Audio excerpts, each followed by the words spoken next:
Le soleil matinal projetait de longues ombres à travers le salon de Townend Manor, illuminant des particules de poussière qui dansaient dans l'air immobile comme de minuscules prisonnières cherchant à s'échapper.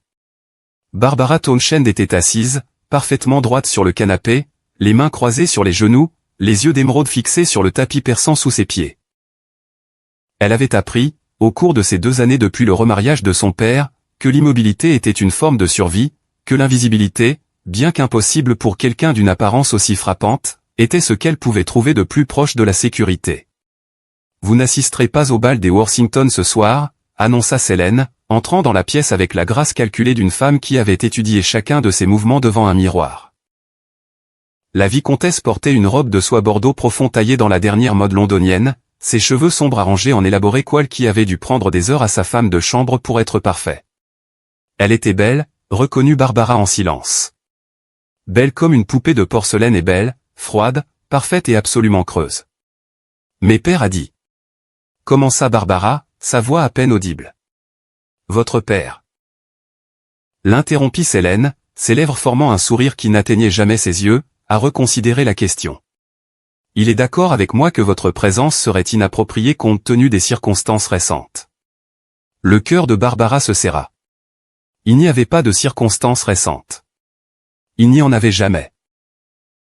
Mais Selene avait perfectionné l'art de créer des scandales à partir d'ombres, de tisser des insinuations à partir d'actes innocents, d'empoisonner l'esprit de son père avec des demi-vérités murmurées dans les heures sombres de la nuit, quand les hommes sont les plus vulnérables à la manipulation. « Quelles circonstances ?» demanda Barbara, bien qu'elle sût mieux que d'espérer une réponse directe. Selene traversa la pièce jusqu'à la fenêtre, ses mouvements délibérés, théâtraux. « Lady Hartwell m'a mentionné hier qu'elle vous avait observé en train de parler avec Lord Ashton au théâtre, seul dans le couloir pendant un bon moment. »« Je n'étais pas seul, » protesta Barbara, sa maîtrise de soi se fissurant enfin. « Père se trouvait à moins de 3 mètres, et Lord Ashton a simplement demandé des nouvelles de ma santé. » La conversation n'a duré que 2 minutes à peine. 2 minutes qui ont paru une éternité à ceux qui regardaient. Conta Selene, se retournant pour faire face à sa belle-fille avec des yeux qui scintillaient comme des éclats de glace. 2 minutes pendant lesquelles vous avez ri très bruyamment, me dit-on, attirant l'attention de la moitié du théâtre. Vraiment, Barbara, un tel comportement. Votre chère mère en serait mortifiée. La mention de sa mère frappa comme un coup physique. Barbara sentit les larmes lui piquer les yeux, mais refusa de les laisser couler. Elle ne donnerait pas à Selene cette satisfaction. Sa mère, Elizabeth Townshend, avait été la chaleur et la bonté incarnées. Elle avait appris à Barbara que la vraie beauté venait de la compassion, que la grâce résidait dans la générosité, que la valeur d'une femme se mesurait non à son apparence, mais à la teneur de son caractère. Elizabeth n'aurait pas été mortifiée par le rire de sa fille. Elle s'en serait réjouie. Mais Elizabeth était morte depuis 3 ans, emportée par une fièvre venue rapidement et sans pitié. Et dans son deuil, Paul Townshend avait cherché le réconfort dans les bras d'une femme qui voyait sa vulnérabilité comme une opportunité. « Je parlerai moi-même à père », dit Barbara, se levant avec autant de dignité qu'elle pouvait rassembler. « Vous n'en ferez rien. » La voix de Selene tomba à un murmure dangereux. « Votre père est déjà perturbé par votre comportement. J'ai passé la matinée à apaiser ses inquiétudes, à l'assurer que votre indiscipline n'est qu'une phase qui passera avec une direction appropriée. Ne le troublez pas davantage, Barbara. Sa santé, comme vous le savez, est délicate. » C'était un mensonge. La santé de son père était robuste, mais c'était l'arme favorite de Selene, cette suggestion que toute opposition, toute tentative de Barbara de se défendre, nuirait d'une manière ou d'une autre à Paul Townshend. Cela maintenait Barbara silencieuse, docile, prisonnière dans un cauchemar de la fabrication de sa propre famille. « Je comprends », murmura Barbara, vaincue. « Bien », le sourire de Selene s'élargit, triomphant. « Maintenant, je crois que vous avez de la broderie à terminer. Dans votre chambre, loin des fenêtres, s'il vous plaît. Nous ne voudrions pas que les voisins se fassent des idées sur votre disponibilité. » Barbara s'enfuit du salon, la vue brouillée par des larmes non versées, la gorge serrée par des mots qu'elle ne pouvait jamais prononcer. Elle gravit le grand escalier, ce même escalier où sa mère l'avait jadis poursuivie en riant quand elle était enfant, et se réfugia dans sa chambre, le seul espace de Townshend Manor qui ressemblait encore à un sanctuaire. La pièce était ravissante, préservée exactement telle qu'elle était du vivant de sa mère. des murs bleu pâle, des rideaux de dentelle blanche qui filtraient la lumière du soleil en quelque chose de doux et onirique. Un lit sculpté en acajou avec des colonnes qui s'élançaient vers le plafond comme les piliers d'une cathédrale. Des livres tapissaient les étagères, la collection de sa mère, des volumes précieux de poésie, de philosophie et d'histoire que Barbara avait lus et relus jusqu'à pouvoir réciter des passages entiers par cœur. Elle s'approcha de la fenêtre et contempla les jardins en contrebas. Autrefois, ils avaient été la fierté de sa mère, un festin de roses, de lavande et de chèvrefeuilles qui parfumaient l'air et attiraient des papillons qui dansaient parmi les fleurs. Maintenant, sous la direction de Célène, les jardiniers avaient arraché les fleurs champêtres et les avaient remplacées par de sévères et symétriques et des plantes exotiques importées qui paraissaient impressionnantes, mais n'avaient ni parfum, ni vie, ni âme, comme Célène elle-même, pensa Barbara avec amertume. Un coup à la porte la tira de sa rêverie. Entrez, appela-t-elle, se composant une expression calme. La porte s'ouvrit pour révéler Marie, sa femme de chambre, l'une des rares domestiques restées de l'époque de sa mère, et l'une des rares personnes du foyer qui témoignait à Barbara une véritable bienveillance. « Mademoiselle Barbara » dit Marie doucement, son visage ridé creusé d'inquiétude. « J'ai apporté votre thé. »« Merci, Marie » Barbara parvint à sourire. Bien que je soupçonne Célène de décider bientôt que je ne mérite même pas ce petit réconfort. Marie posa le plateau à thé sur la petite table près de la cheminée et s'attarda, tordant les mains dans son tablier. « Sauf votre respect, mademoiselle, mais ce n'est pas juste. Ce qui vous arrive. Tout le personnel le voit, la façon dont elle vous traite, la façon dont elle a retourné votre père contre sa propre fille. Il n'y a rien à faire, dit Barbara, bien que la sympathie dans les yeux de Marie eût failli défaire sa maîtrise de soi soigneusement maintenue. Père l'aime. Il croit tout ce qu'elle lui dit. L'amour ? Marie renifla avec dédain. Cette femme ne connaît pas le sens du mot. Ce qu'elle ressent pour votre père, c'est de la possession, rien de plus. Et ce qu'elle ressent pour vous ? Elle s'interrompit, secouant la tête. C'est de la jalousie, termina Barbara tranquillement. Je sais, Marie. Je l'ai toujours su. Cela avait commencé presque immédiatement après le mariage. Au début, Barbara avait essayé de se lier d'amitié avec sa belle-mère, avait sincèrement espéré qu'elle pourrait trouver une compagnie dans leur perte partagée, car Célène, elle aussi, était veuve, ou du moins le prétendait. Mais Barbara avait vite appris que Célène ne la voyait pas comme une fille potentielle, mais comme une rivale. C'était dans la façon dont l'expression de Célène s'assombrissait chaque fois que Barbara entrait dans une pièce. La façon dont elle interrompait toute conversation que Barbara tentait d'avoir avec son père. La façon dont elle insistait pour accompagner Barbara à chaque événement social, planant comme une ombre sombre, s'insérant dans chaque interaction jusqu'à ce que prétendant après prétendant présente ses excuses et batte en retraite. Et puis, lorsque la beauté naturelle et la bonté sincère de Barbara continuaient à attirer l'admiration malgré les interférences de Célène, la campagne d'isolement avait commencé. D'abord, les restrictions sur ses engagements sociaux, pour son propre bien, assuraient Célène à Paul, parce que Barbara était trop confiante et avait besoin de protection contre les chasseurs de fortune. Puis les rumeurs murmurées qui voyageaient à travers les salons et les salles de bal. Rien de spécifique, rien que Barbara pût directement réfuter, juste de vagues insinuations qu'il y avait quelque chose de pas tout à fait convenable chez la fille de Paul Townshend. Maintenant, à 21 ans, Barbara se retrouvait prisonnière dans sa propre maison. Sa réputation ternie par l'insinuation, sa relation avec son père empoisonnée par des mensonges, son avenir s'assombrissant avec chaque jour qui passait. Il y a des rumeurs en bas, dit Marie, abaissant la voix à peine au-dessus d'un murmure. Au sujet du bal des Worthington ce soir. On dit que le duc de Montfort sera présent. Il vient de rentrer de ses domaines dans le Yorkshire. Le cœur de Barbara eut un battement inattendu. Elle n'avait jamais rencontré le duc de Montfort, bien que sa réputation le précédât. Samuel Montfort était réputé être l'un des hommes les plus riches d'Angleterre, son duché ancien et son influence considérable. On disait aussi qu'il était intelligent, perspicace et absolument désintéressé par les jeux frivoles de la société londonienne. À 32 ans, il demeurait célibataire malgré le fait d'être considéré comme le célibataire le plus éligible du royaume. « En quoi cela me concernerait-il » demanda Barbara, essayant de garder sa voix neutre. « Célène m'a déjà interdit d'y assister. » C'est justement ça, les yeux de Marie brillèrent de quelque chose qui ressemblait à de l'espoir. La cuisinière a entendu dire par la femme de chambre des Worthington que le duc avait expressément demandé si vous seriez présente. Il semble qu'il ait rencontré votre mère il y a des années et se souvienne de sa bonté. Il souhaitait présenter ses respects à sa fille. Le souffle de Barbara se bloqua. Quelqu'un qui avait connu sa mère, quelqu'un qui se souvenait d'Elizabeth Townshend, non comme le fantôme qui hantait ses couloirs, mais comme la femme vibrante et compatissante qu'elle avait été. Le désir de rencontrer cette personne, d'entendre des histoires sur sa mère de la bouche de quelqu'un qui l'avait admirée, était presque accablant. Cela n'a pas d'importance, dit-elle, forçant les mots à passer le nœud dans sa gorge.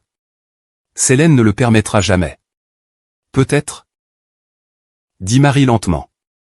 Que vous trouviez un moyen d'y assister sans sa permission. Barbara dévisagea sa femme de chambre avec stupéfaction. Marie, ce serait impossible. Le serait-il vraiment? Marie la défia, sa déférence habituelle s'évaporant. Mademoiselle Barbara, vous avez 21 ans, une femme adulte, et qu'elle le veuille ou non, vous êtes toujours la fille de Paul Townshend. Vous avez tout à fait le droit d'assister à un bal si vous le choisissez. Père serait furieux. Le serait-il? Ou Célène le convaincrait-elle d'être furieux? Marie s'approcha, son expression sincère. Quel est le pire qui puisse arriver, mademoiselle? Elle vous a déjà tout pris. Votre liberté, votre position sociale, votre relation avec votre père. Elle vous garde enfermé comme un secret honteux. Comment les choses peuvent-elles empirer? La question flottait dans l'air entre elles, dangereuse et tentante. Barbara marcha vers son armoire et l'ouvrit, révélant les robes qui pendaient à l'intérieur comme les fantômes d'une vie antérieure. De belles créations en soie et satin, la plupart d'entre elles des cadeaux de sa mère, toutes non portées depuis près d'un an parce que Célène les avait jugées inappropriées ou trop ostentatoires, ou avait simplement trouvé des raisons pour lesquelles Barbara ne devrait pas quitter la maison pour les porter. Ses doigts effleurèrent une robe de soie dorée, couleur champagne, avec une délicate broderie au corsage et aux manches. Sa mère l'avait commandée pour le 18e anniversaire de Barbara, disant que la couleur faisait briller ses yeux comme des émeraudes et que ses cheveux, d'un brun châtain riche, brillaient comme de l'acajou poli. « Aide-moi à m'habiller, Marie », dit soudainement Barbara, se surprenant elle-même par la fermeté dans sa voix. « Je vais à ce bal. » Le visage de Marie s'éclaira d'un large sourire. « Voilà ma fille. Votre mère serait fière. » Alors que sa femme de chambre l'aidait à enfiler la robe dorée, Barbara ressentit quelque chose qu'elle n'avait pas éprouvé depuis de longues années. De l'espoir. Peut-être était-ce stupide. Peut-être paierait-elle chèrement cette petite rébellion. Mais la perspective de rencontrer quelqu'un qui avait connu sa mère, de passer même une soirée en dehors des confins étouffants de Townshend Manor, valait n'importe quel prix. Elle étudia son reflet dans le miroir tandis que Marie arrangeait ses cheveux, les épinglant dans un style élégant qui soulignait la ligne gracieuse de son cou. Elle vit ce que Célène voyait, les traits délicats, la peau lumineuse, la beauté naturelle qui n'avait besoin d'aucun artifice pour être mise en valeur. Mais elle vit aussi ce que sa mère lui avait appris à voir. De la force dans la détermination de sa mâchoire, de l'intelligence dans ses yeux, du caractère dans chaque ligne de son visage. « Vous êtes magnifique, mademoiselle », chuchota Marie. « En tout point la fille de votre mère. » Barbara prit une profonde inspiration, redressa les épaules, et prit une décision qui changerait le cours de sa vie. Elle irait au bal des Worthington. Elle rencontrerait le duc de Montfort, et pour une soirée elle se souviendrait de ce que c'était que d'être Barbara Townshend. Non pas la victime de Célène, non pas la déception de son père, mais la femme que sa mère l'avait élevée à devenir, la femme qu'elle était déterminée à redevenir. Le voyage jusqu'à Worthington House fut accompli avec un mélange de subterfuge et de bonne fortune. Célène et Paul étaient partis au bal une heure plus tôt, Célène resplendissante dans sa soie émeraude qui avait dû coûter une petite fortune, Paul ayant l'air vaguement mal à l'aise dans sa tenue formelle. Barbara avait attendu, le cœur battant, jusqu'à ce que leur voiture disparaisse dans l'allée avant de se glisser par l'entrée des domestiques. Marie avait arrangé une voiture modeste, payée avec des pièces que Barbara avait économisées sur sa petite allocation. Et maintenant Barbara était assise dans l'obscurité, regardant défiler les rues de Londres par sa fenêtre, alternant entre exaltation et terreur à l'idée de ce qu'elle s'apprêtait à faire. Worthington House rayonnait de lumière, chaque fenêtre brillant d'or contre le ciel nocturne. De la musique flottait dans l'air du soir. Une valse jouée par ce qui devait être un orchestre complet. Des voitures bordaient la rue, laquais et cochers attendant patiemment pendant qu'à l'intérieur, la crème de la société londonienne dansait, riait et jouait à ses éternels jeux de statut et de mariage. Les mains de Barbara tremblaient quand elle descendit de sa voiture. Elle n'avait ni chaperon, ni compagne, ni protection si Selene découvrait sa présence. Elle était entièrement seule, armée seulement de son courage et du souvenir de la voix de sa mère lui disant qu'elle méritait le bonheur, la liberté, le droit de vivre. Mademoiselle, l'accueillit le maître d'hôtel des Worthington à la porte, son expression professionnellement neutre, bien que ses yeux s'écarquillent légèrement à son état non accompagné. Puis-je vous annoncer? Mademoiselle Barbara Townshend, dit-elle, levant le menton avec une assurance qu'elle ne ressentait pas tout à fait. Si le maître d'hôtel trouva quelque chose d'inhabituel dans le fait que la fille de Paul Townshend arrivait séparément de son père et de sa belle-mère, il était trop bien formé pour le montrer. Il la guida à travers le hall d'entrée et jusqu'en haut du grand escalier qui descendait en courbe dans la salle de bal. Mademoiselle Barbara Townshend, annonça-t-il d'une voix qui portait au-dessus de la musique. L'effet fut immédiat et spectaculaire. Les conversations s'interrompirent, les têtes se tournèrent.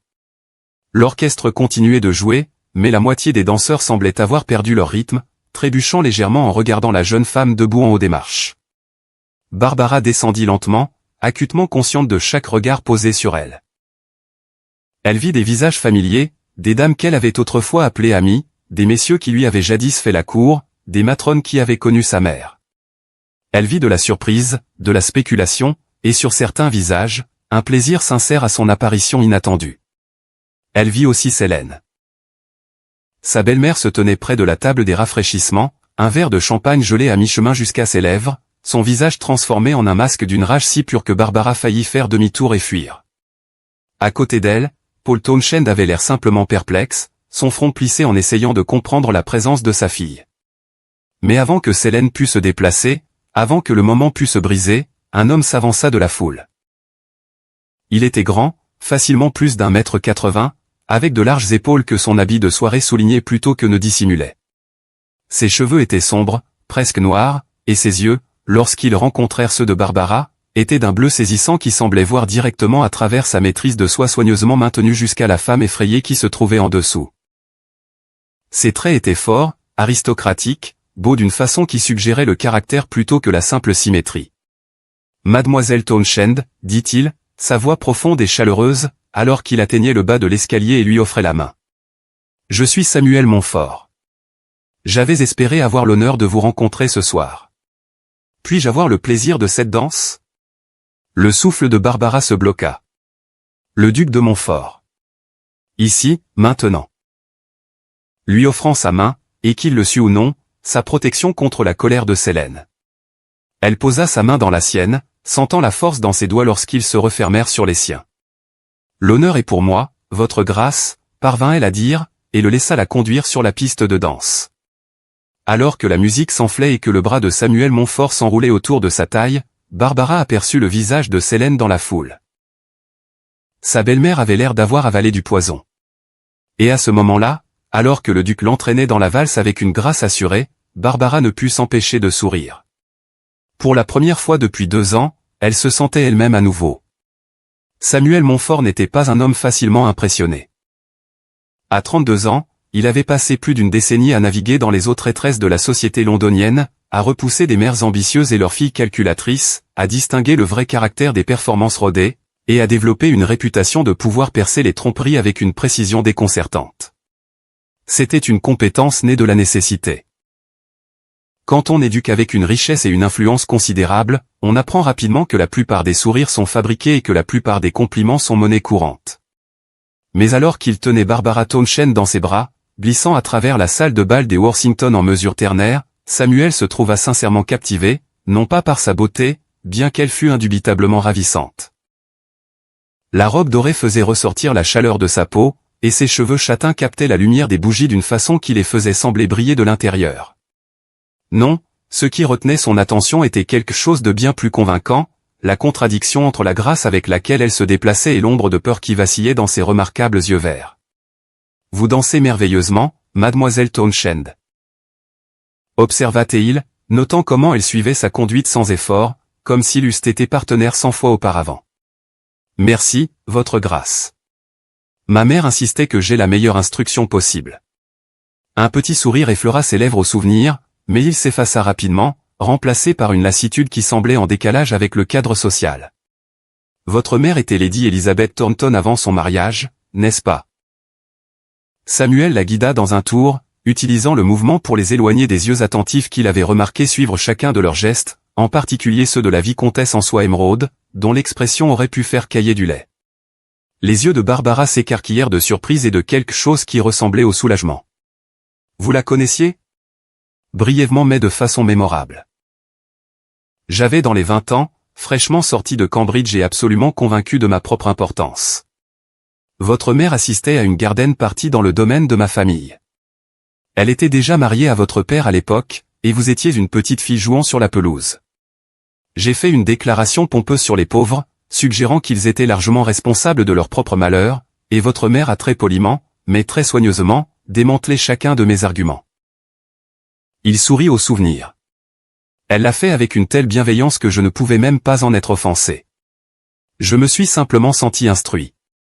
C'était une expérience nouvelle pour un jeune duc habitué à voir chacune de ses paroles traitées comme de la sagesse. Cela lui ressemble tout à fait, dit Barbara.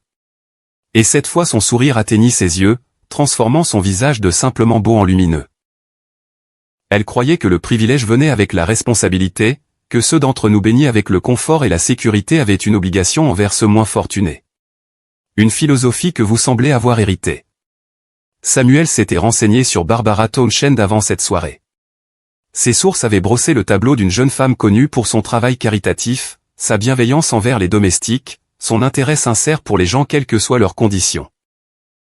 Elles avaient également mentionné en termes soigneusement choisis qu'elle était devenue de plus en plus recluse au cours des 2 dernières années, apparaissant rarement en société, malgré être à l'âge parfait pour assurer un mariage avantageux. La lassitude revint dans ses yeux. Je crains d'avoir peu d'opportunités de pratiquer une telle philosophie ces jours-ci, votre grâce. Ma situation a changé depuis le décès de ma mère. J'ai cru le comprendre. La valse touchait à sa fin, et Samuel prit une décision. Mademoiselle Townshend, m'accorderiez-vous l'honneur de faire un tour sur la terrasse? Je trouve la salle de bal plutôt étouffante. Il vit son hésitation, la vit jeter un coup d'œil vers le coin où son père et sa belle-mère se tenaient dans ce qui semblait être une conversation animée et murmurée. Le visage de la vicomtesse était rouge d'une fureur à peine contenue, tandis que le vicomte Townshend avait l'air de plus en plus troublé. Je ne devrais pas, dit Barbara doucement. Ma présence ici cause déjà des difficultés. Alors causons un peu plus, répondit Samuel, se surprenant lui-même par l'impulsion qui dictait ces mots. Je soupçonne que vous avez traversé de bien plus grandes difficultés que celle-ci, mademoiselle Townshend, et je vous promets que tant que vous serez en ma compagnie, personne n'osera vous offrir autre chose que le plus grand respect. Quelque chose se transforma dans son expression, une étincelle de défi qui était, il en était convaincu, la véritable Barbara Townshend, la femme qui existait sous les couches de prudence et de répression. Très bien, votre grâce, bien que je vous prévienne que vous risquez de vous retrouver au centre d'un scandale simplement par association avec moi. J'ai déjà traversé des scandales, dit Samuel légèrement, lui offrant son bras. Je crois que je survivrai à celui-ci. Ils se déplacèrent à travers la foule vers les portes de la terrasse, et Samuel était acutement conscient des murmures qui les suivaient dans leur sillage. Le duc de Montfort accordant une attention marquée à Barbara Townshend, la mystérieuse fille du vicomte, qui avait pratiquement disparu de la société. Ce serait la conversation de chaque salon londonien dès le lendemain après-midi. Parfait, pensa Samuel avec satisfaction. Laissons-les parler. La terrasse était délicieusement fraîche après la chaleur de la salle de bal, l'air nocturne portant le parfum des roses des jardins en contrebas. D'autres couples se promenaient dans la lumière des lanternes, maintenant des distances convenables, s'engageant dans la flirtation ritualisée qui caractérisait la cour parmi leurs pairs. Samuel conduisit Barbara dans un coin partiellement protégé par un oranger en pot, offrant un certain niveau d'intimité tout en restant parfaitement convenable. « Votre grâce » commença Barbara, sa voix basse et urgente. « Je dois vous remercier pour votre bienveillance ce soir, mais je ne devrais pas monopoliser votre temps. Il y a de nombreuses dames ici qui battraient des cils et complimenteraient mon titre et m'ennuieraient à périr dans les 5 minutes, l'interrompit Samuel. Je ne vous ai pas demandé de danser par pitié, mademoiselle Townshend, et je ne garde pas votre compagnie par obligation. Je suis ici parce que je vous trouve bien plus intéressante que quiconque dans cette salle de bal. Elle le dévisagea, clairement incertaine de comment répondre. À la lumière des lanternes, il pouvait voir la fatigue que son maquillage soigneux ne parvenait pas tout à fait à dissimuler, les légères ombres sous ses yeux, la tension dans ses épaules, la façon dont ses mains se croisaient comme si elles se maintenaient debout par pure volonté. « Dites-moi. » dit Samuel doucement, que s'est-il passé pour la fille de Paul Townshend au cours des 2 années depuis que Londres l'a vue pour la dernière fois? Je me souviens de vous lors de votre saison de présentation en société. Vous étiez très recherchée, belle, accomplie et sincèrement bienveillante, une rare combinaison. Pourtant vous avez disparu aussi sûrement que si vous aviez été emmenée dans un couvent. La maîtrise de soi de Barbara, si soigneusement maintenue, commença à se fissurer. Je ne peux pas discuter, c'est-à-dire, il serait inapproprié de parler d'affaires de famille avec quelqu'un que je viens tout juste de rencontrer. Peut-être, ou peut-être vous a-t-on appris à croire que votre souffrance devait rester silencieuse, que demander de l'aide était honteux. Que endurer la cruauté est noble. Il fit une pause, choisissant ses mots avec soin. Je ne vous connais peut-être pas bien, mademoiselle Townshend, mais je connais la femme qui vous a élevé. Lady Elizabeth n'aurait jamais voulu que sa fille souffre en silence. Une larme s'échappa sur la joue de Barbara avant qu'elle pût l'arrêter. Elle se détourna rapidement, la main levée pour l'essuyer, mais Samuel l'avait déjà vu, et le mur de réserve s'effondra finalement. Elle me déteste, chuchota Barbara, les mots se déversant comme si un barrage avait cédé. Ma belle-mère, elle me déteste parce que les hommes me regardent. Parce que les gens se souviennent de ma mère avec affection et nous comparent. Parce que j'existe et qu'elle souhaiterait que je n'existe pas. Célène Townshend, dit Samuel, le nom ayant un goût amer dans sa bouche. Il avait pris soin d'observer la vicomtesse ce soir. Il avait vu comment ses yeux suivaient Barbara avec une intensité qui suggérait l'obsession plutôt que l'inquiétude. Il avait noté la façon dont elle se positionnait entre sa belle-fille et les admirateurs potentiels. Il avait reconnu avec la clarté de quelqu'un qui avait étudié la nature humaine de façon approfondie que les sentiments de Célène envers Barbara allaient bien au-delà de la simple antipathie pour entrer dans quelque chose de bien plus sombre. Elle a convaincu mon père que je suis indisciplinée, inconvenante, une source de honte pour la famille. Continua Barbara, ces mots venant plus rapidement maintenant, comme si elle craignait que si elle s'arrêtait, elle ne retrouverait jamais le courage de parler à nouveau. Elle manipule chaque situation pour me faire paraître sous le pire jour possible. Si je parle à un gentleman, je flirte éhontément. Si je souris à un domestique, je suis trop familière de façon inappropriée. Si j'exprime une quelconque opinion, je suis volontaire et désobéissante. Et votre père croit ces accusations. Il croit tout ce qu'elle lui dit. La douleur dans la voix de Barbara était palpable. Il aimait ma mère éperdument. Quand elle est morte, quelque chose s'est brisé en lui. Il se noyait dans le deuil. Et Célène? Célène s'est présentée comme le salut. Elle était attentive, compatissante, apparemment dévouée à apaiser sa douleur. Au moment où il a réalisé, s'il l'a réalisé, que sa dévotion allait à son titre et à sa fortune plutôt qu'à lui, il était trop tard. Il l'avait déjà épousée. Et vous avez été laissé à porter les conséquences de son erreur. Barbara le regarda, et dans son regard Samuel vit non seulement de la douleur, mais de l'acier, un noyau de force qui avait été mis à l'épreuve et n'avait pas cédé. Je ne devrais pas vous dire tout cela. Vous devez me trouver terriblement inconvenante de parler si franchement d'affaires de famille à un inconnu. Je vous trouve courageuse, le corrigea Samuel. Et je pense que vous avez enduré bien plus que toute jeune femme ne devrait avoir à supporter seule. Il fit une pause, réfléchissant à ses prochains mots. Ce qu'il était sur le point de dire allait au-delà des limites de la bienséance, au-delà du délicat balai social qui régissait les interactions entre hommes et femmes non mariés de leur rang. Mais la bienséance avait failli à Barbara Townshend. La convention l'avait emprisonnée. Peut-être ce dont elle avait besoin était quelqu'un prêt à briser les règles en son nom. Mademoiselle Townshend, dit-il, sa voix ferme dans sa décision. J'aimerais vous rendre visite convenablement, formellement, avec la permission de votre père et en pleine connaissance de votre belle-mère. J'aimerais vous courtiser, si vous y êtes favorable. La bouche de Barbara tomba ouverte de stupeur. Votre grâce, il m'est impossible. C'est-à-dire, vous ne me connaissez pas. Nous venons tout juste de nous rencontrer. Et Célène ne permettrait jamais. Célène Townshend ne dicte pas mes choix, dit Samuel, son ton se durcissant. Et elle ne devrait pas dicter les vôtres non plus. Quant à vous connaître, j'en sais assez. Je sais que vous êtes la fille d'Elizabeth Thornton, élevée dans la bienveillance et l'intelligence. Je sais que vous avez survécu à 2 ans de cruauté systématique sans perdre votre compassion. J'ai entendu parler de la façon dont vous traitez les domestiques, de comment vous continuez vos œuvres caritatives chaque fois qu'on vous le permet. Je sais que vous êtes assez courageuse pour défier les ordres de votre belle-mère pour assister à ce bal, ce qui suggère un esprit qui refuse d'être complètement brisé. Cela me suffit pour souhaiter en savoir plus. Mais pourquoi? La voix de Barbara n'était plus qu'un murmure. Je n'ai pas de fortune propre. L'argent de ma mère est allé à mon père, et Selène contrôle les comptes du foyer. Ma réputation a été endommagée par les rumeurs et l'isolement. Je ne vous apporte que des complications et une belle-mère qui vous détestera de me prêter attention. Samuel sourit, une expression sincère de chaleur qui transforma ses traits habituellement sérieux. Je suis un duc, mademoiselle Townshend. Je suis l'homme le plus riche de 3 comtés. J'ai plus d'influence que je ne sais quoi en faire et un titre qui remonte à 6 générations. Ce que je n'ai pas et ce que j'ai recherché pendant ces 10 dernières années, c'est quelqu'un de vrai. Quelqu'un qui comprend que la vie est plus que la position sociale et les manœuvres politiques. Quelqu'un qui voit les gens plutôt que les pions. Il tendit la main et prit doucement la sienne, le contact envoyant une chaleur inattendue en lui. Vous avez demandé ce que vous m'apportez? Vous vous apportez vous-même. C'est plus que suffisant. Barbara le regarda, des larmes coulant librement maintenant, sa maîtrise de soi si soigneusement construite complètement brisée. Je ne comprends pas. Les hommes de votre rang ne.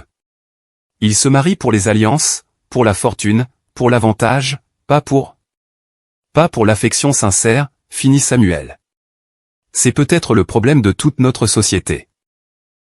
C'est peut-être pour cela que la moitié des mariages du grand monde sont de misérables exercices de tolérance mutuelle. Il serra doucement sa main. Je ne mentirai pas en prétendant être amoureux de vous, mademoiselle Townshend. Nous venons tout juste de nous rencontrer. Mais vous m'intriguez. Je me sens attiré par vous, et je crois qu'avec le temps et l'opportunité, je pourrais en venir à vous aimer très profondément. N'est-ce pas là suffisamment de fondement pour une cour? C'est plus que je n'osais espérer, admit Barbara, sa voix se brisant. Mais Selène fera tout ce qui est en son pouvoir pour empêcher notre association. J'en conviens, dit Samuel. Ce qui est précisément la raison pour laquelle nous devons agir avec détermination. Je vous rendrai visite demain après-midi. Je serai inlassablement poli envers votre belle-mère et absolument insistant pour passer du temps avec vous. Si elle s'y oppose, je parlerai directement à votre père. Si lui s'y oppose, je lui ferai clairement comprendre que ses objections sont notées, mais ne me dissuaderont pas. Je suis un duc, mademoiselle Townshend. Votre père est un vicomte. Le calcul social est entièrement en notre faveur. Pour la première fois depuis qu'il l'avait rencontré, Barbara rit, un son sincère de joie surprise. Vous rendez cela si simple. Simple? Non. Mais réalisable? Absolument. Samuel lui sourit, sentant quelque chose d'inhabituel et de tout à fait merveilleux s'éveiller dans sa poitrine. De l'espoir peut-être, ou le début de quelque chose qui pourrait un jour devenir de l'amour. Maintenant, retournons dans la salle de bal avant que votre belle-mère ne fasse une attaque, et assurons-nous que toute la société londonienne sache que le duc de Montfort a choisi d'accorder une attention particulière à mademoiselle Barbara Townshend.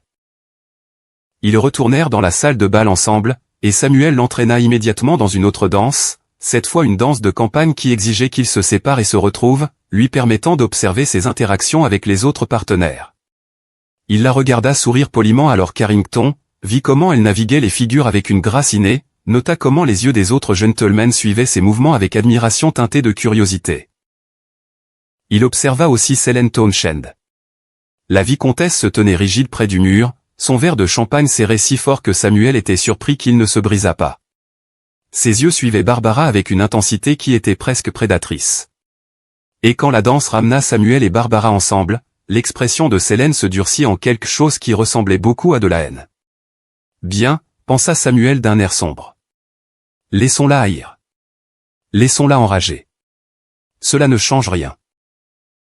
La soirée progressa, et Samuel prit soin de présenter Barbara à ses amis, Laurent Lay, dont l'épouse était connue pour ses œuvres caritatives, et le marquis de Dartmoor, dont l'esprit vif et les observations acérées faisaient de lui l'un des confidents les plus fiables de Samuel. Les 2 hommes et leurs épouses furent gracieux envers Barbara, et Samuel la vit commencer à se détendre, à rire plus librement, à émerger de l'ombre de peur qui l'avait enveloppée quand elle était entrée dans la salle de bal. Il était presque minuit quand le vicomte Townshend trouva finalement le courage, ou fut poussé par sa femme, de s'approcher. Samuel le vit venir et se positionna directement à côté de Barbara. Une déclaration silencieuse d'allégeance.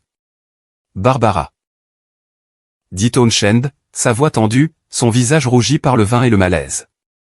« Votre belle-mère me dit que vous êtes arrivé ce soir sans permission. C'est tout à fait irrégulier. »« Père » répondit Barbara, sa voix stable bien que Samuel put la sentir trembler à côté de lui.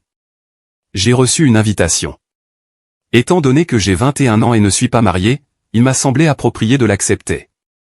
Sans chaperon, sans nous informer de vos intentions. » Les yeux de Townshend se dirigèrent vers Samuel, clairement incertain de comment procéder en présence d'un duc. « Votre fille a été en ma compagnie pour la majeure partie de la soirée, » intervint Samuel avec aisance. « Je vous assure, Townshend, que sa réputation a été tout à fait préservée. En fait, j'ai l'intention de vous rendre visite demain pour demander formellement votre permission de la courtiser. » L'effet de ces mots fut extraordinaire. La bouche de Townshend s'agita sans bruit, ses yeux s'écarquillant légèrement. Derrière lui, Selene était devenue blanche comme la mort, son rouge appliqué avec soin se détachant de sa peau soudainement pâle comme des blessures. « Votre grâce, balbutia Townshend. C'est tout à fait inattendu. Je n'avais pas idée que vous envisagiez, c'est-à-dire que Barbara n'a pas mentionné. Nous nous sommes seulement rencontrés ce soir, dit Samuel agréablement. Mais je ne suis pas un homme qui nécessite une longue contemplation quand je reconnais la qualité.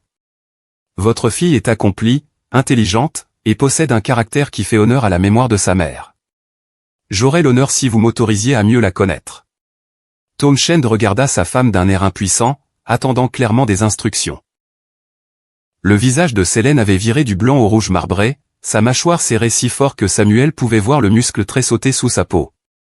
Mais même Selene Townshend n'était pas assez stupide pour s'opposer ouvertement aux attentions d'un duc.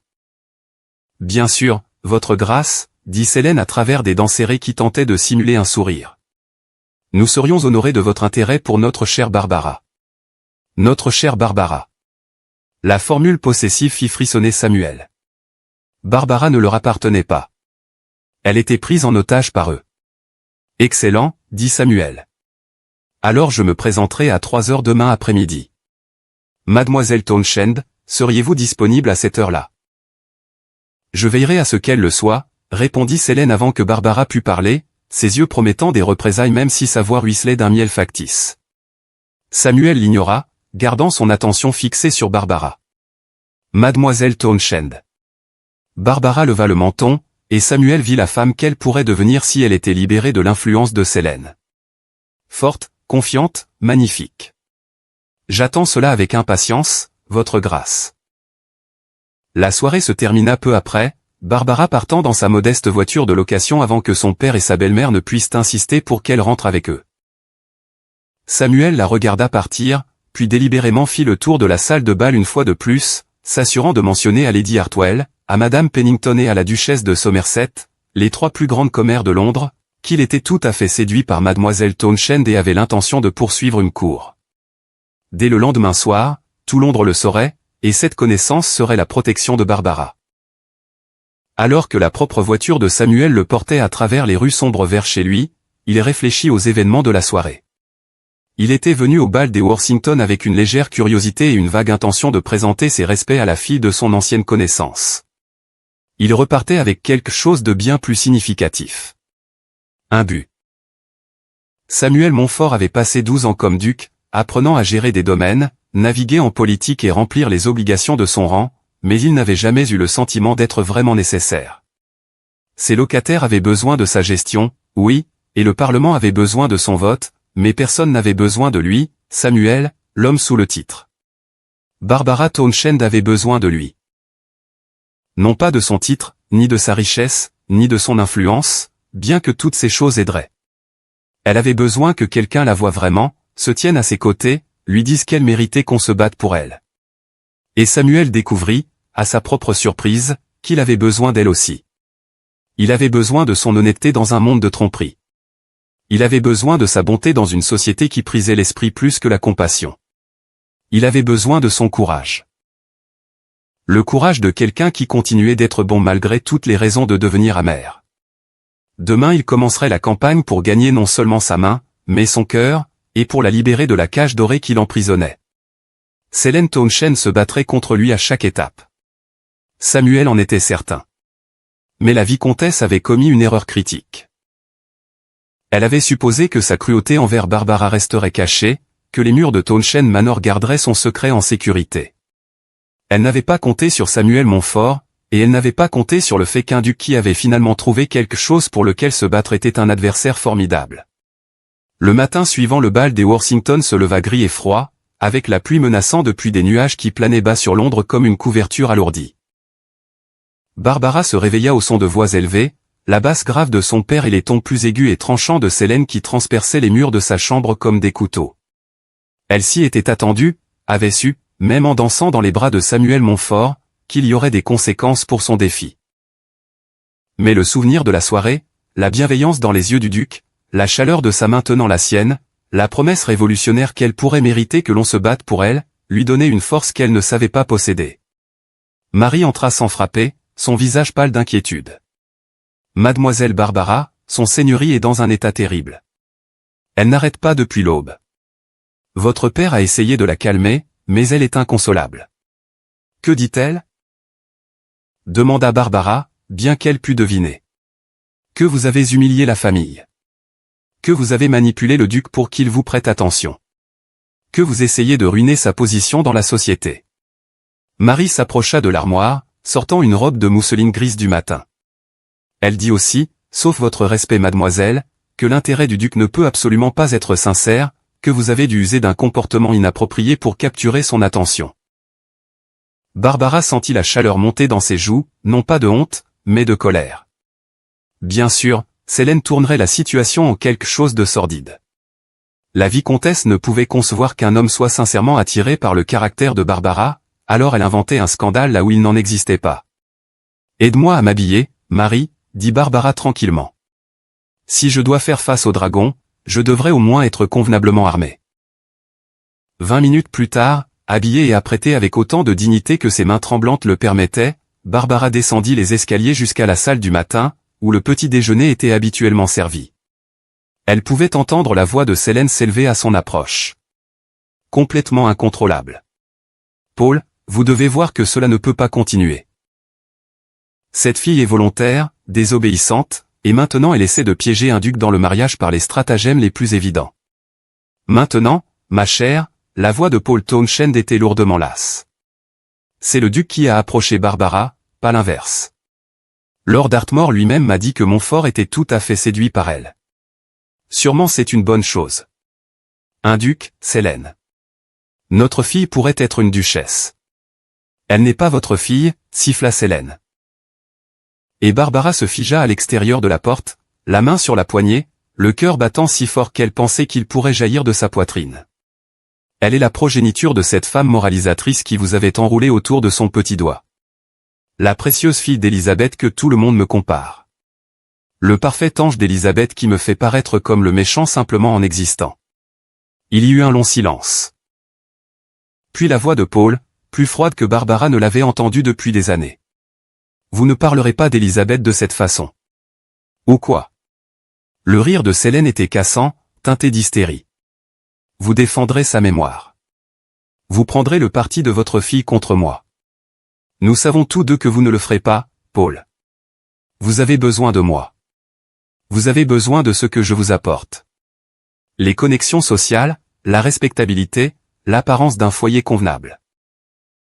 Sans moi, vous n'êtes qu'un vicomte de second rang avec des finances qui s'amenuisent et une fille trop belle qui vous rappelle chaque jour la vie que vous avez perdue. Selene, non. La voix de la vicomtesse tomba dans quelque chose de dangereux. Laissons-la parler franchement pour une fois. Vous savez aussi bien que moi que Barbara est devenue un problème.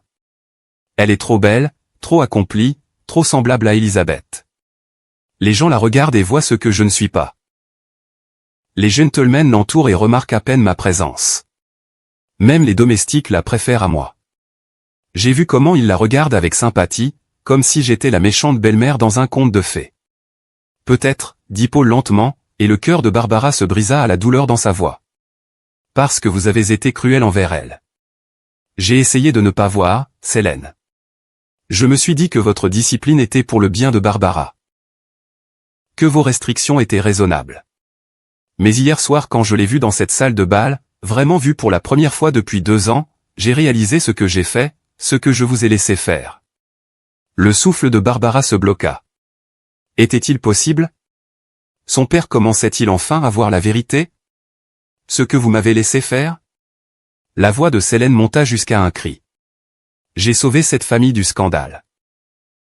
Cette fille courait dans tous les sens, attirant chaque chasseur de fortune de Londres avec son apparence et sa fausse douceur. Je vous ai protégé, vous avez protégé cette fille, vous avez protégé nous tous de son imprudence. En l'enfermant, en répandant des rumeurs sur ta propre belle-fille, en me retournant contre ma propre enfant. La voix de Paul tremblait. Hier soir, la duchesse de Somerset m'a demandé pourquoi j'avais caché Barbara comme un secret honteux. Elle a dit que toute la ville s'était demandé quelle chose terrible Barbara avait faite pour mériter un tel traitement. Et je n'avais pas de réponse, Selene, parce que la vérité est qu'elle n'a rien fait. Rien sinon vous rappeler que la beauté et la bonté sont des dons, pas des réalisations, et qu'aucune quantité de robes coûteuses ou de manipulation stratégique ne peut fabriquer ce qu'elle possède naturellement. Comment osez-vous? Quelque chose se brisa. Une tasse peut-être, jetée contre un mur. Je ne serai pas traité de cette façon. Je suis votre femme. Je suis la vicomtesse Townshend, et... Barbara est ma fille, rugit Paul, et Barbara entendit ce qui ressemblait à un poing frappant la table. Ma fille, Selene. La fille d'Élisabeth. L'enfant que j'ai trahi et abandonné parce que j'étais trop faible pour voir ce que vous faisiez. Mais je le vois maintenant, et cela s'arrête aujourd'hui. Barbara aurait dû annoncer sa présence alors, aurait dû entrer dans la pièce.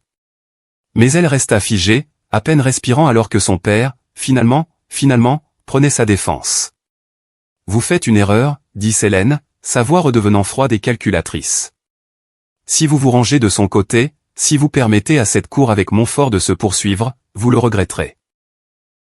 J'ai des amis, Paul, des amis influents, et j'ai des informations sur vos finances, sur certaines indiscrétions de votre passé qui pourraient vous rendre la vie très difficile.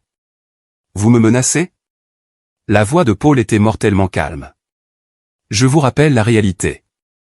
Vous pensez que l'intérêt de Montfort protégera Barbara? Il est duc. Il pourrait avoir n'importe quelle femme en Angleterre. Qu'est-ce qui vous fait penser que sa fascination pour votre fille commune durera au-delà de quelques semaines? Des hommes comme lui n'épousent pas les filles sans fortune de petits vicomtes, aussi ravissantes que ces filles soient. Ou, compta Paul, Montfort est sincère dans son intérêt. Barbara devient duchesse et vous perdez entièrement votre emprise sur ce foyer.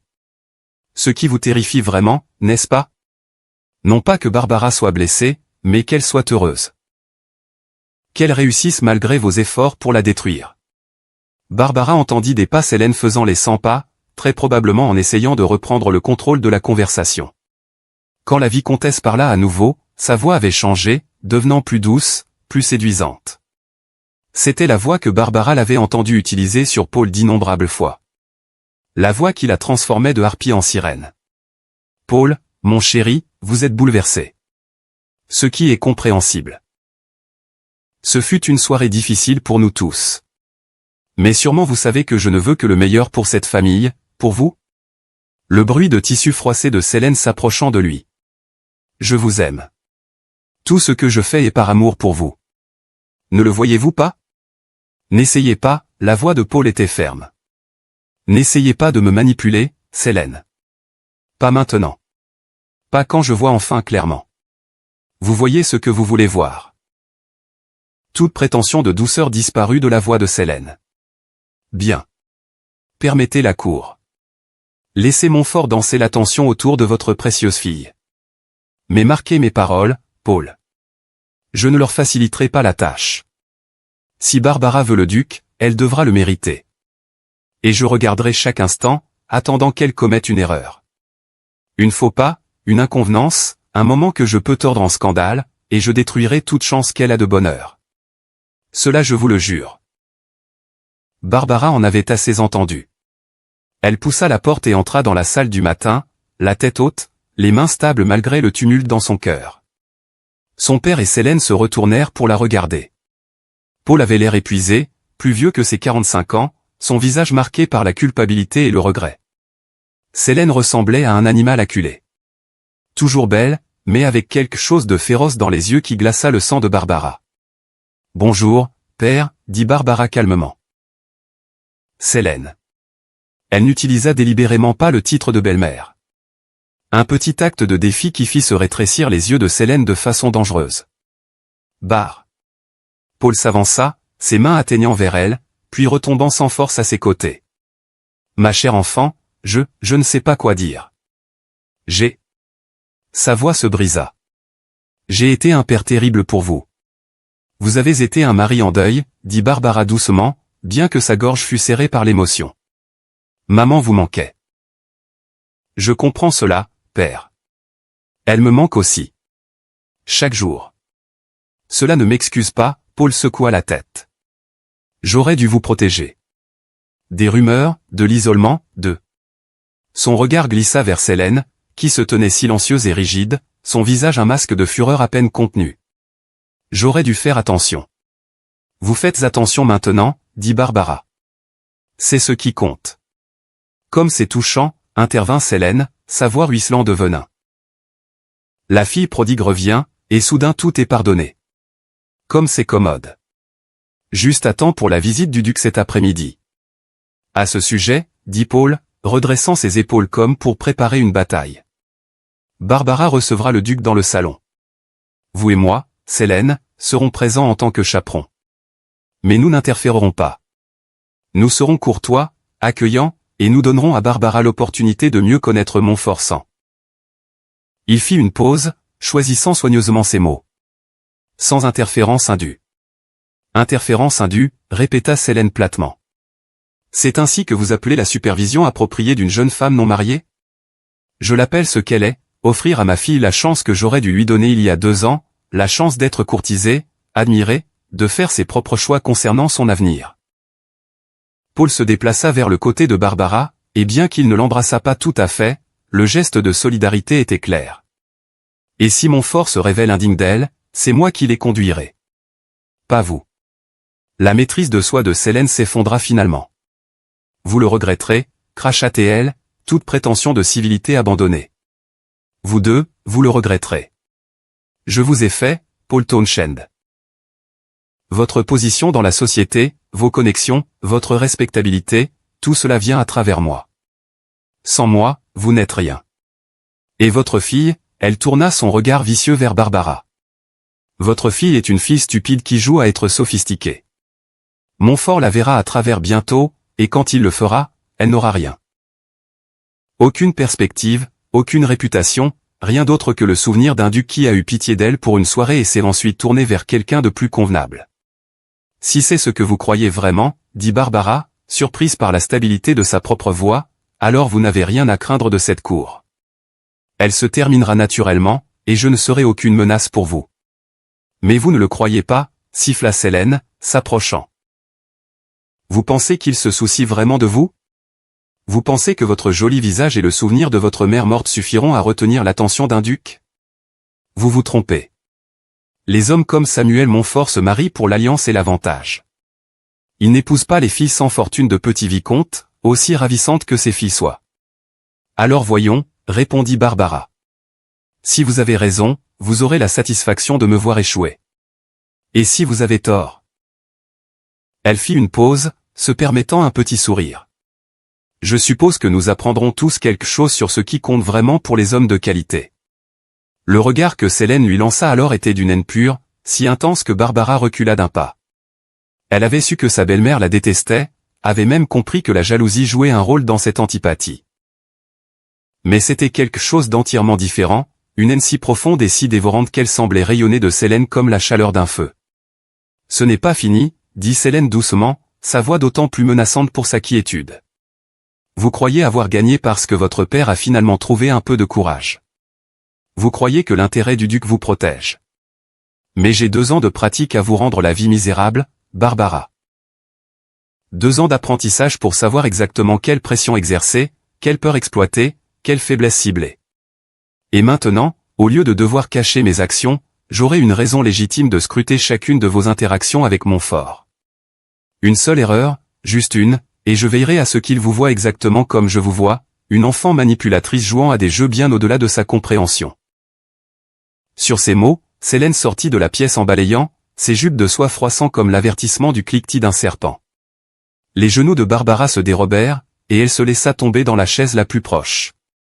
Paul s'approcha d'elle immédiatement, sa main venant se poser maladroitement sur son épaule. « Elle le pense », murmura Barbara. « Chaque mot. Elle fera tout ce qui est en son pouvoir pour détruire cela avant même que cela ne commence. »« Je sais. » admit Paul, sa voix lourde de culpabilité et de résignation. « Célène elle n'est pas la femme que je croyais épouser. Ou peut-être l'est-elle, et j'étais trop aveuglé par le deuil et la solitude pour voir ce qui se trouvait juste devant moi. » Il s'agenouilla à côté du fauteuil de Barbara, prenant ses mains dans les siennes. Ses paumes étaient moites, tremblantes légèrement. « Je vous ai manqué, Barbara. Manqué à vous et à la mémoire de votre mère. Pourrez-vous jamais me pardonner ?» Barbara regarda son père, le regarda vraiment, et ne vit pas la figure distante et désapprobatrice qu'il était devenu au cours des 2 dernières années, mais l'homme qui l'avait jadis fait tournoyer dans son bureau jusqu'à ce qu'elle soit étourdie de rire, qui lui avait appris à monter à cheval, qui lui lisait chaque soir avant qu'elle s'endorme. Le deuil l'avait transformé, l'avait rendu vulnérable aux manipulations de Célène, mais le deuil ne l'avait pas entièrement détruit. L'homme que sa mère avait aimé était toujours là, enfoui sous la culpabilité et les mauvaises décisions. « Je vous pardonne, père, dit-elle, serrant ses mains.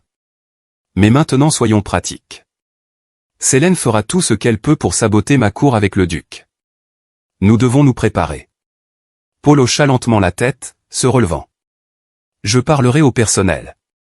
Ferai clairement comprendre que tout rapport vous concernant, tout ce qui pourrait être tordu ou utilisé contre vous, devrait venir directement à moi, pas à Célène. Et je serai présent pour toutes les visites de Montfort. Je ne la laisserai pas fabriquer des scénarios ou créer des scandales là où il n'en existe pas. Merci, père. » Barbara se leva aussi, redressant sa robe de main maintenant plus stable.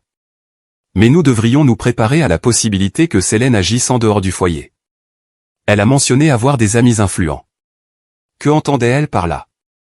L'expression de Paul s'assombrit.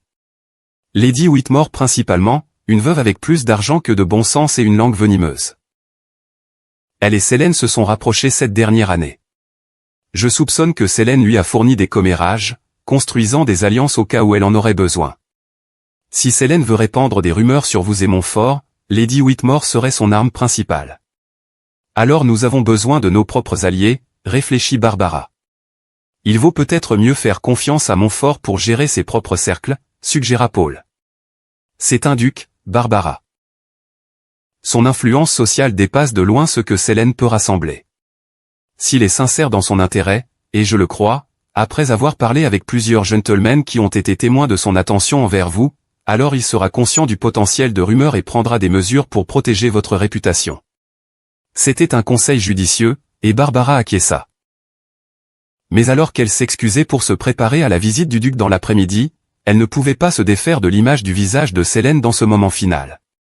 La haine, oui, mais aussi autre chose. De la détermination.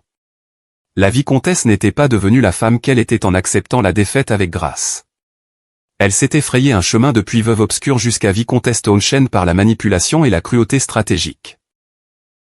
Elle n'abandonnerait pas sa position, son influence ou son contrôle sans se battre. Et Barbara, malgré ses mots courageux et le soutien de son père, savait qu'elle entrait dans une bataille bien plus dangereuse que n'importe quelle danse de bal. À exactement 3 heures, la voiture du duc de Montfort s'arrêta devant Townshend Manor.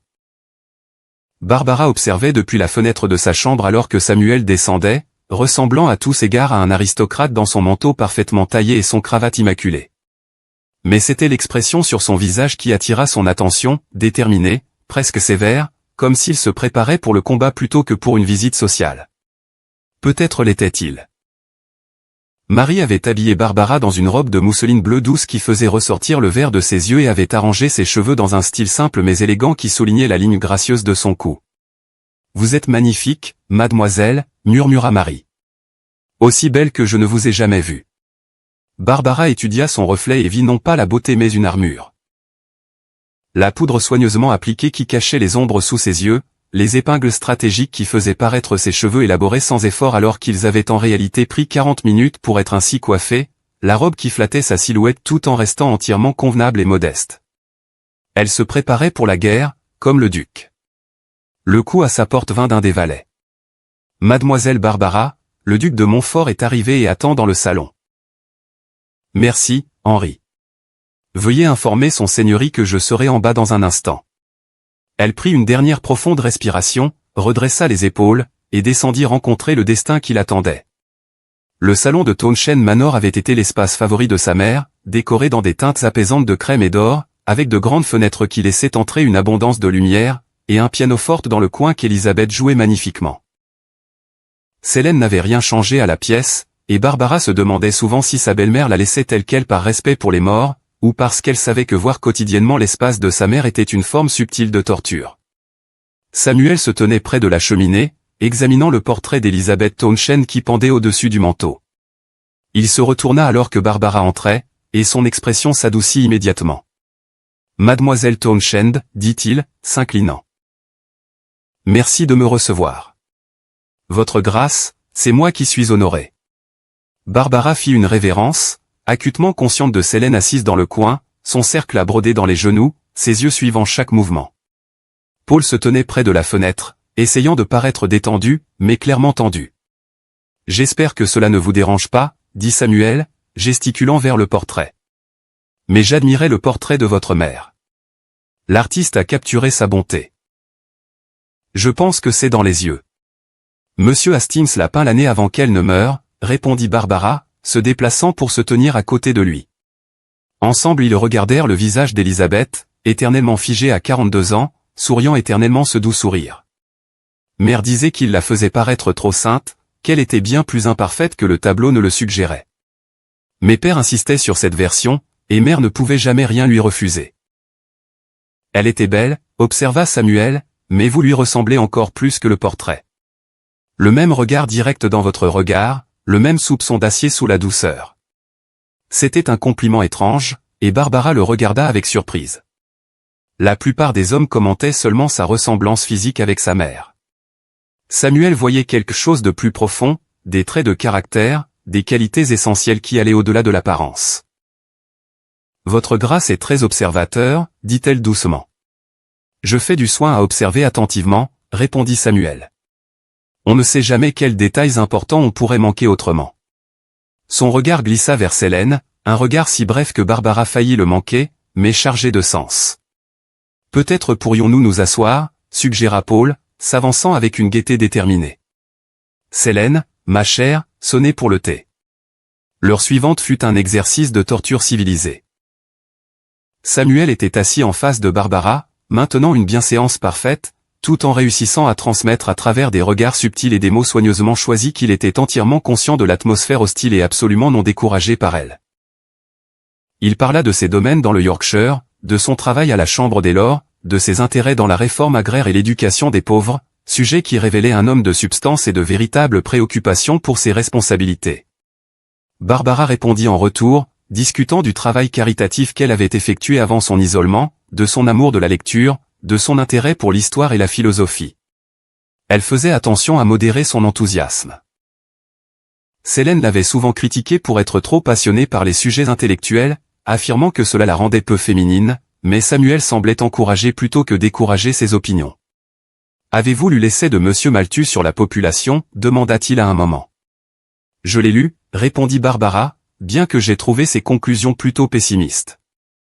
Sûrement l'ingéniosité et la compassion humaine peuvent surmonter les contraintes de ressources qu'il prédit. Une optimiste, dit Samuel avec un sourire. Comme c'est rafraîchissant. La plupart des gens acceptent simplement la morosité de Malthus comme inévitable. La plupart des gens, intervint Célène avec douceur, ne se permettent pas d'avoir des opinions sur des questions économiques complexes au-delà de leur compréhension. Barbara a toujours été plutôt opinâtre. Je suis sûr que cela vient du fait de lire trop de livres sans direction appropriée. L'insulte était délivrée avec un sourire, enveloppé dans la préoccupation, rendant impossible pour Barbara de répondre sans paraître défensive. Elle sentit la chaleur monter dans ses joues et baissa les yeux vers sa tasse de thé. Au contraire, dit Samuel, sa voix se refroidissant notablement, je trouve les opinions de mademoiselle Townshend à la fois informées et réfléchies. On pourrait arguer que trop peu de femmes sont encouragées à s'engager avec des sujets complexes. Notre société bénéficierait de plus de personnes du sexe féminin ayant le courage de former et d'exprimer des vues éduquées. Le sourire de Selene se figea sur son visage. Point pour le duc, pensa Barbara avec une satisfaction sombre. La visite se poursuivit sur ce ton. Samuel posant à Barbara des questions substantielles, Barbara répondant avec un intérêt et une intelligence sincères, et Selene injectant de subtiles insultes déguisées en préoccupation. À chaque fois Samuel détournait ou répondait avec une parfaite politesse, rendant clair sans jamais être ouvertement grossier, qu'il voyait à travers chaque mot que prononçait la vicomtesse. Finalement, alors que l'horloge sonnait 4 heures, Samuel se leva pour prendre congé. « Mademoiselle Townshend, me permettriez-vous de vous rendre visite à nouveau ? Peut-être demain. J'organise une petite réunion dans ma maison de ville. Juste quelques amis et des musiciens assez talentueux. J'aurais l'honneur si vous et votre famille vouliez bien y assister. » C'était un coup de maître, une invitation chez un duc, faite en témoin de Paul et Selene, donnée assez publiquement pour qu'un refus soit une insulte directe. Barbara regarda le visage de Selene se transformer en plusieurs expressions, la fureur, le calcul, la douceur forcée, avant de se fixer sur un sourire si manifestement faux qu'il en était presque comique. « Comme vous êtes généreux, votre grâce, dit Selene. Nous serions ravis de vous y retrouver. » Excellent. Samuel se tourna vers Barbara, prenant sa main et s'inclinant au-dessus d'elle. Ses lèvres effleurèrent à peine son gant, mais Barbara sentit la chaleur du geste à travers le tissu. « Jusqu'à demain, mademoiselle Townshend. Je me trouve déjà impatient à l'idée de notre prochaine conversation. » Après son départ, la pièce retomba dans un silence tendu. Paul avait l'air soulagé. Selene avait l'air meurtrière. Et Barbara ressentit quelque chose qu'elle n'avait pas éprouvé depuis 2 longues années. Un espoir sincère que peut-être, tout juste peut-être, sa vie était sur le point de changer. Mais elle ressentait aussi de la peur. Car le visage de Selene alors qu'elle regardait la voiture du duc disparaître dans l'allée promettait que la véritable bataille ne faisait que commencer. La réunion à Montfort House était différente de tout ce que Barbara avait vécu pendant ces années d'isolement. La résidence londonienne de Samuel était un chef-d'œuvre d'architecture géorgienne, toute ligne pure et proportions classiques, baignée de lumière par de hautes fenêtres et décorée d'art qui parlait de culture et de goût plutôt que d'ostentation. Mais c'était l'atmosphère qui frappa Barbara le plus vivement, la chaleur sincère avec laquelle Samuel accueillait ses invités, la curiosité intellectuelle qui animait les conversations, la complète absence de la prétention sociale qui caractérisait la plupart des réunions du grand monde. « Mademoiselle Townshend, puis-je vous présenter ma sœur, Lady Eleanor Fairfax ?» Samuel guida Barbara vers une femme dans la trentaine tardive avec des yeux bienveillants et le même regard direct que son frère. « J'attendais avec impatience de vous rencontrer, » dit Eleanor chaleureusement, prenant les 2 mains de Barbara dans les siennes. Samuel n'a parlé de rien d'autre depuis le bal d'Eworthington. Vous avez tout à fait captivé mon frère, pourtant si difficile à impressionner. Barbara se sentit rougir. Lady Eleanor, vous êtes trop aimable. Je suis juste là et peux parler par moi-même, intervint Samuel avec amusement. Et oui, je suis tout à fait captivé. Je ne fais aucun effort pour le dissimuler. Au cours des semaines suivantes, la cour de Barbara par Samuel fut méthodique, publique, et absolument implacable dans son efficacité.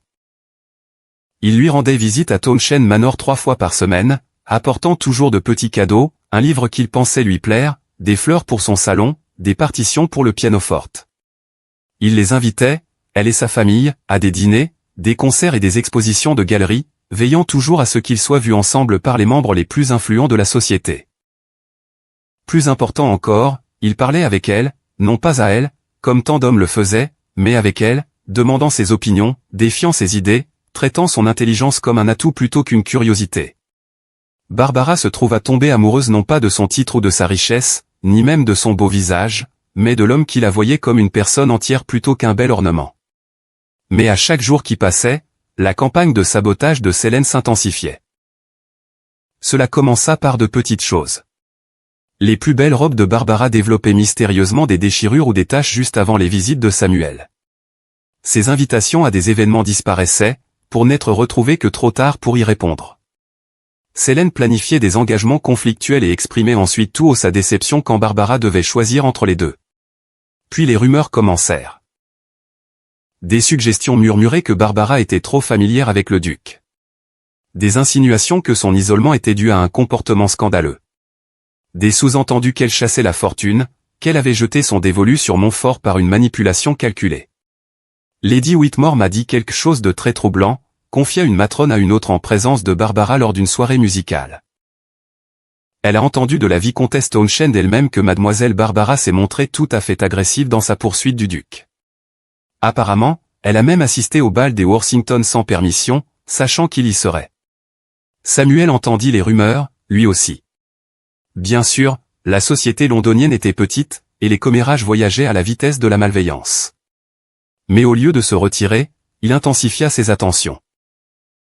Il prit soin de danser avec Barbara à chaque bal, de s'asseoir à côté d'elle lors des dîners, de la louer publiquement et souvent.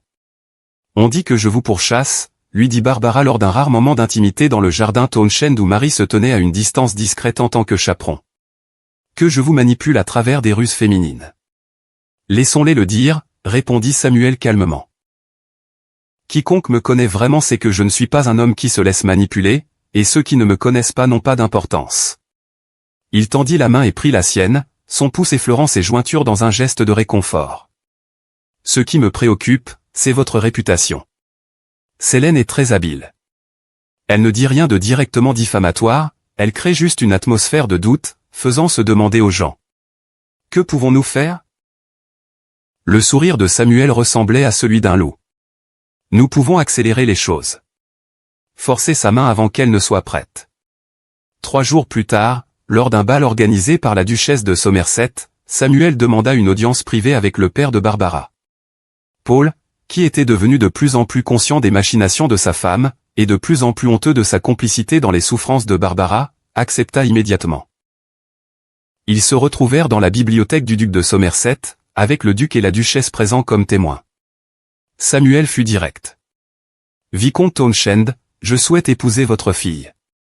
Je vous demande votre permission de lui faire ma demande. » Les yeux de Paul s'écarquillèrent.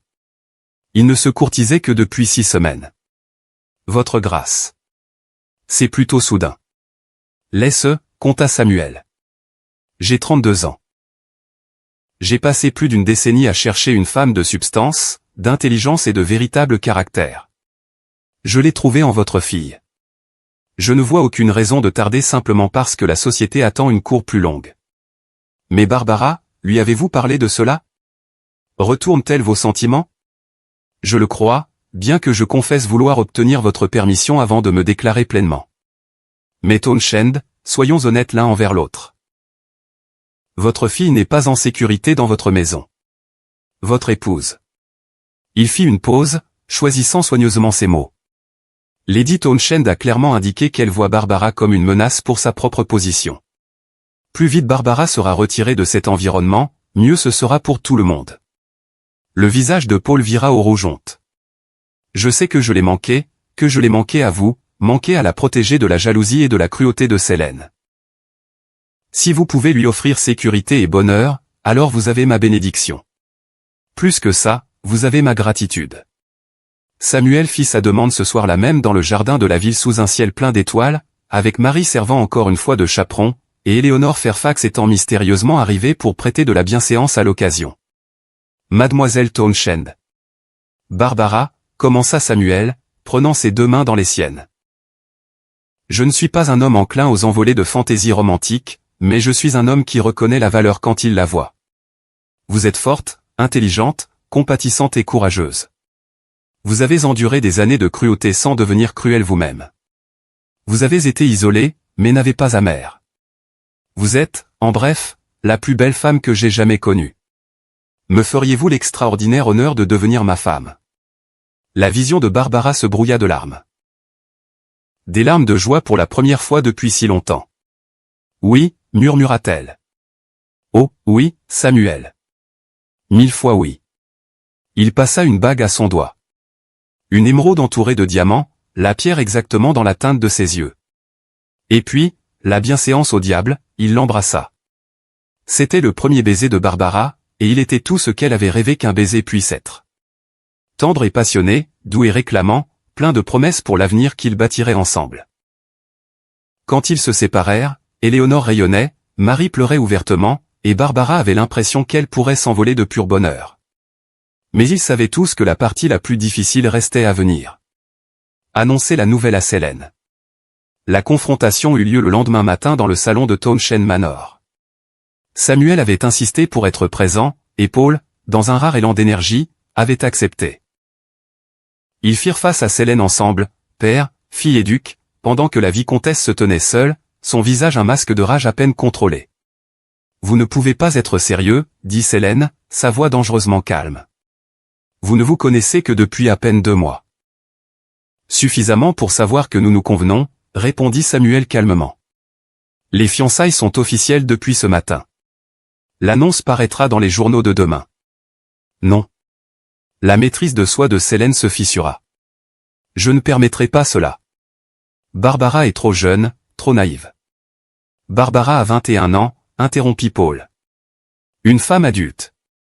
Et j'ai donné ma bénédiction à cette union. » « Votre bénédiction ?» Selene se retourna sur son mari avec venin. « Vous voulez dire que vous avez bradé la seule chose de valeur dans cette maison? La seule personne qui nous donnait quelque crédit social. Vous voulez dire la seule personne dont la beauté et la bonté menaçaient votre position, » dit Samuel froidement. « Soyons honnêtes, Lady Townshend. Vous avez passé 2 ans à essayer de détruire Barbara par l'isolement et la rumeur. Vous avez empoisonné sa relation avec son père, endommagé sa réputation, fait d'elle une prisonnière dans sa propre maison. Tout cela parce que vous ne pouviez pas tolérer le fait que les hommes préféraient la regarder plutôt que vous. Que la société l'admirait plutôt que vous. Quel était tout ce que vous prétendez être, mais n'avez jamais été. » Le visage de Selene blêmit de fureur. « Comment osez-vous me parler? J'ose parce que quelqu'un doit dire la vérité. » Continua Samuel implacablement. « Vous êtes une manipulatrice et une menteuse. Vous avez épousé Townshend pour son titre et sa fortune, non par affection. Vous avez vu Barbara comme un obstacle à éliminer plutôt qu'une fille à aimer. Et vous avez échoué, Lady Townshend. Malgré tous vos efforts, Barbara n'a pas été brisée. Elle n'est pas devenue amère. Elle vous a survécu et maintenant elle s'épanouira bien au-delà de votre portée. Elle sera une duchesse terrible, » cracha Selene. Elle ne sait rien de la gestion d'un grand foyer. Elle n'a aucune expérience des responsabilités. Elle a plus de grâce et de noblesse véritable dans son plus petit doigt que vous n'en possédez dans votre être entier, rétorqua Samuel. Et elle apprendra ce qu'elle a besoin d'apprendre, soutenue par des gens qui se soucient vraiment d'elle plutôt que de la voir comme une concurrente. Selene se tourna désespérément vers Paul. « Vous allez le laisser me parler ainsi? Vous allez le laisser prendre Barbara ?» Paul rencontra le regard de sa femme fermement, et pour la première fois depuis 2 ans, Barbara vit son père tel qu'il était avant que le deuil ne l'eût brisé. Fort, décisif, certain. « Je vais laisser ma fille épouser un homme qu'il aime et qui la protégera de ceux qui lui veulent du mal, même si ces personnes vivent sous mon propre toit. »« Alors vous êtes tous deux des idiots, » siffla Selene. Elle fera honte à son titre. Elle l'humiliera avec ses façons communes et ses tentatives pathétiques de paraître éduquée. Les hommes comme lui se lassent des femmes comme elle. Il sera infidèle dans l'année, entretenant des maîtresses pendant qu'elle restera chez elle à se demander où son parfait roman est allé. Barbara était restée silencieuse tout au long de la confrontation, mais cette accusation la piqua assez pour qu'elle parlât enfin. « Vous avez tort, Selene. Mais même si vous ne l'étiez pas, même si Samuel se lassait de moi, même si ce mariage s'avérait moins que parfait, je le choisirais quand même. Je choisirais toujours une année de bonheur et de respect plutôt qu'une vie entière à être votre prisonnière. » Quelque chose en Selene sembla se briser à ces mots. Son visage s'effondra, et pendant un étrange moment, Barbara ressentit presque de la pitié pour elle, car sous la colère et la manipulation, il y avait une vraie douleur. La douleur d'une femme qui avait construit toute son identité sur le fait d'être désirée et admirée, pour découvrir ensuite que de telles choses ne pouvaient pas être fabriquées ou contrôlées. « Sortez, » murmura Selene. « Vous tous, sortez de ma vue. »« Avec plaisir, » dit Samuel. Il offrit son bras à Barbara. « Venez, ma chère. Nous avons des plans de mariage à faire. » Alors qu'il quittait Townshend Manor pour ce qui serait la dernière fois que Barbara y résiderait, elle ressentit l'étrange mélange de sentiments le plus singulier. Le soulagement certes, et la joie face à l'avenir qui l'attendait, mais aussi de la tristesse pour son père, qui devrait vivre avec les conséquences de ses mauvais choix, et, de façon surprenante, une mesure de compassion pour Célène, qui passerait le reste de sa vie piégée dans la prison de sa propre jalousie et insécurité. Le mariage eut lieu 6 semaines plus tard à l'église Saint-Georges de Hanover Square, avec toute la société londonienne présente. Barbara portait une robe d'ivoire qui avait appartenu à la grand-mère de Samuel, retouchée pour lui aller parfaitement avec des fleurs d'oranger dans les cheveux et un voile de la plus belle dentelle de Bruxelles. Paul la conduisit dans l'allée, les larmes coulant sans honte sur son visage. « Ta mère serait si fière », murmura-t-il alors qu'ils atteignaient l'hôtel. « Je suis désolé de t'avoir manqué si longtemps, ma chère fille, mais je suis si content que tu aies trouvé le bonheur malgré mes défaillances. »« Je vous aime, père, » répondit Barbara, serrant sa main. « Et je vous pardonne. » Samuel l'attendait, séduisant à en couper le souffle dans sa tenue formelle. Mais c'était l'expression sur son visage qui fit bondir le cœur de Barbara. De l'amour, de la fierté, et quelque chose qui ressemblait remarquablement à de l'émerveillement, comme s'il ne pouvait tout à fait croire à sa bonne fortune. La cérémonie fut belle. Le petit déjeuner de noces ensuite fut magnifique. Mais le moment que Barbara chérissait le plus vint des heures plus tard, quand elle et Samuel eurent enfin un moment seuls dans la voiture qui les emmenait à Montfort-Abbé, son domaine ancestral à la campagne où ils passeraient les premières semaines de leur mariage. « Heureuse ?» demanda Samuel, l'attirant près de lui. « Délicieusement » admit Barbara. « Bien que j'avoue attendre sans cesse qu'il arrive quelque chose de fâcheux, que Célène apparaisse et arrache tout. »« Elle n'a aucun pouvoir sur vous désormais, » assura Samuel. « Vous êtes une duchesse, Barbara. »« Ma duchesse. Et je vous promets ceci. Je passerai le reste de ma vie à veiller à ce que vous ne vous sentiez plus jamais piégé, contrôlé ou diminué. Votre intelligence, votre compassion, votre force. Ce sont des dons que j'ai l'intention de célébrer chaque jour. » Barbara appuya sa tête contre son épaule, sentant les dernières de ses craintes se dissoudre. « Je vous aime, Samuel. Je crois avoir commencé à tomber amoureuse de vous cette première nuit quand vous m'avez demandé de danser et vu, au-delà de ma peur, la personne en dessous. Je vous aime aussi, » murmura Samuel contre ses cheveux. « Ma courageuse, brillante et belle Barbara. » Alors que la voiture roulait à travers la campagne vers leur avenir, Barbara pensa à tout ce qui s'était passé. La souffrance, l'isolement, la bataille contre la cruauté de Célène. Elle pensa à sa mère, qui lui avait appris que la vraie force consistait à rester bienveillante, malgré toutes les raisons de devenir amère. Elle pensa à son père, qui avait finalement retrouvé son courage, même s'il était trop tard pour prévenir toute sa douleur. Mais surtout elle pensait à l'homme à ses côtés, le duc qu'il avait vu vraiment, qui s'était battu pour elle publiquement, qu'il avait choisi non pas malgré ses cicatrices mais en pleine connaissance de celles-ci. Qu'il avait transformé de prisonnière en partenaire, de victime en victorieuse. « Qu'est-ce que vous pensez ?» demanda Samuel. « Que Célène avait tort, » répondit Barbara avec un sourire. Elle pensait que je serais ruiné sans son approbation. Qu'elle pourrait me réduire à jamais. Mais elle a oublié quelque chose d'important. Quoi donc? Que je suis la fille de ma mère. Et ma mère m'a appris que nous créons notre propre valeur. Que l'amour est plus fort que la jalousie, et que la vraie bonté triomphera toujours, en fin de compte, sur la cruauté calculée. Barbara leva son visage pour un baiser.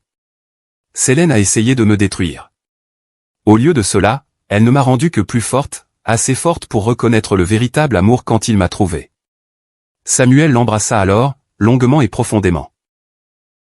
Et dans ce baiser Barbara sentit chaque promesse de l'avenir qu'ils bâtiraient ensemble, un avenir de partenariat et de respect, d'enfants qui seraient élevés dans l'amour et la sécurité, de travail et de but qui donneraient du sens à ses jours. Elle avait été piégée dans une cage dorée contrôlée par une femme qui la voyait comme de la simple concurrence. Mais elle s'était libérée, et en se libérant elle avait trouvé non pas juste l'évasion, mais le bonheur sincère. Le bonheur d'être vue, valorisée, aimée exactement telle qu'elle était.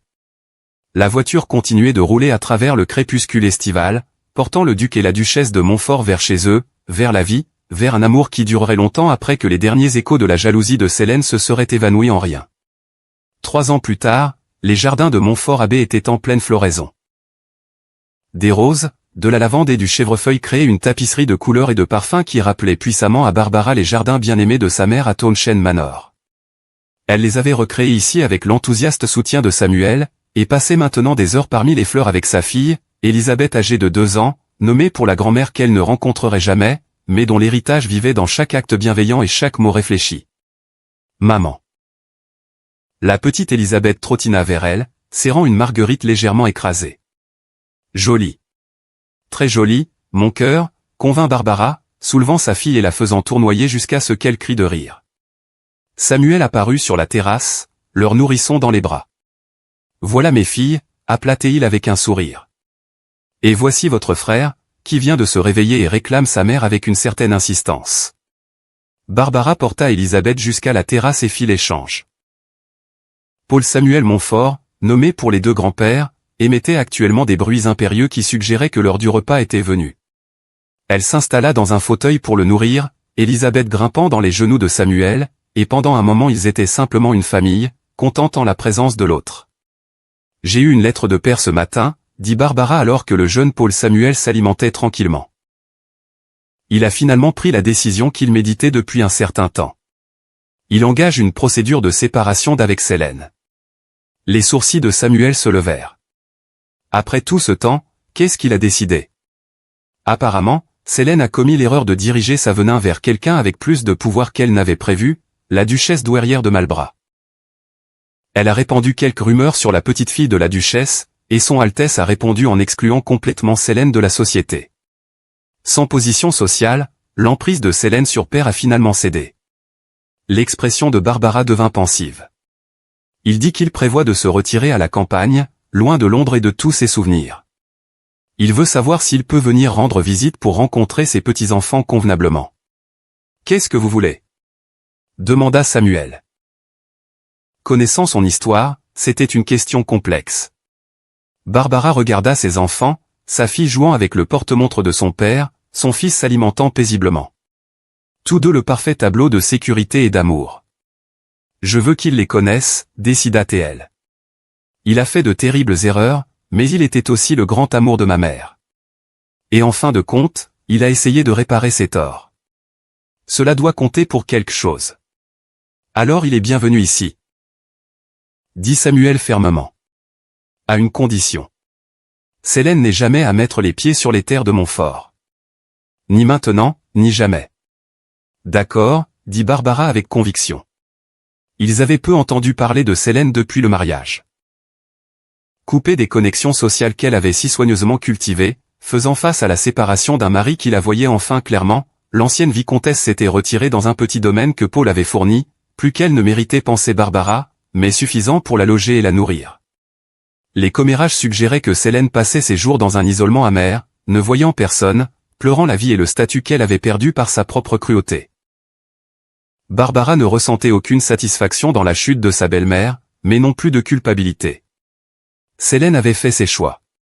Elle avait choisi la jalousie plutôt que la compassion, la cruauté plutôt que la bonté, le contrôle plutôt que l'amour, et ses choix avaient des conséquences. Pensez-vous jamais à ce qu'aurait été votre vie si nous ne nous étions pas rencontrés, demanda Samuel, la regardant avec ce regard pénétrant qui faisait encore battre son cœur plus vite. Parfois. Admit Barbara. Je pense que j'aurais survécu. Je suis la fille de ma mère après tout. Mais je ne me serais pas épanouie. Je n'aurais pas eu tout cela. Elle fit un geste pour englober leurs enfants, leur maison, leur vie ensemble. Je n'aurais pas su que l'amour peut être un partenariat, que le mariage peut être fondé sur la véritable affection et le respect plutôt que sur la commodité ou le contrôle. J'y pense aussi, confessa Samuel, à ce qu'aurait été ma vie sans vous. J'aurais continué comme je l'étais, gérant mes domaines avec compétence, votant consciencieusement au Parlement, remplissant toutes mes obligations ducales avec une correction parfaite. Mais j'aurais été seul, Barbara, entouré de gens, mais fondamentalement seul. Vous m'avez montré ce que signifie être vraiment vu par quelqu'un d'autre, être aimé non pas pour ce que l'on peut apporter, mais pour qui l'on est. Le jeune Paul Samuel avait fini de s'alimenter et émettait des sons somnolents de bébé. Barbara le leva sur son épaule, lui tapotant doucement le dos jusqu'à ce qu'il produise un retrait satisfaisant. Élisabeth s'était endormie dans les genoux de Samuel, sa petite main tenant toujours son porte-montre. Nous devrions les rentrer pour leur vraie sieste, dit Barbara doucement, ne voulant pas briser le charme du moment, mais sachant que les besoins des enfants n'attendaient personne. Alors qu'ils portaient leurs enfants endormis dans la maison, Barbara aperçut son reflet dans le miroir du hall d'entrée. Plus la fille effrayée qui avait gravi l'escalier des Worthington 3 ans auparavant, mais une femme sûre d'elle-même et de sa valeur, la duchesse de Montfort, une épouse, une mère, une personne qui avait été mise à l'épreuve par la jalousie et la cruauté, mais qui en était ressortie plus forte, plus bienveillante, plus certaine de ce qui comptait vraiment.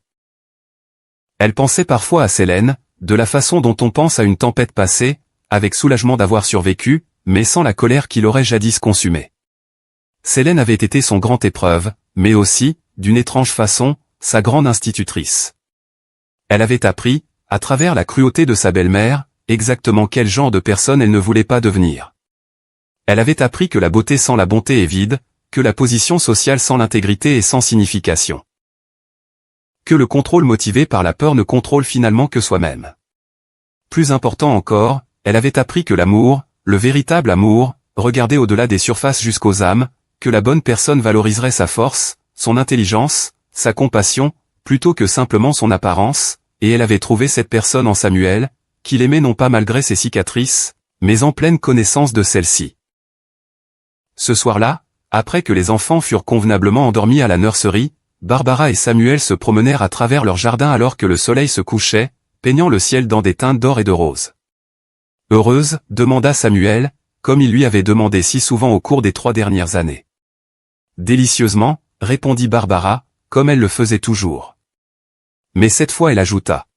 « Vous savez, j'avais l'habitude de rêver de fuir, de m'échapper de Townshend Manor, de la cruauté de Célène, de tout ce qui me faisait me sentir petite et prisonnière. Mais ce que j'ai trouvé était tellement mieux que la fuite. »« Qu'avez-vous trouvé ?»« Un foyer, » dit Barbara simplement. « Non pas seulement un lieu, mais une personne. Vous êtes mon foyer, Samuel. Vous et nos enfants et la vie que nous avons bâtie ensemble. Célène a essayé de tout me prendre. Ma liberté, ma dignité, mon avenir. Mais elle ne pouvait pas prendre la personne que j'étais à l'intérieur.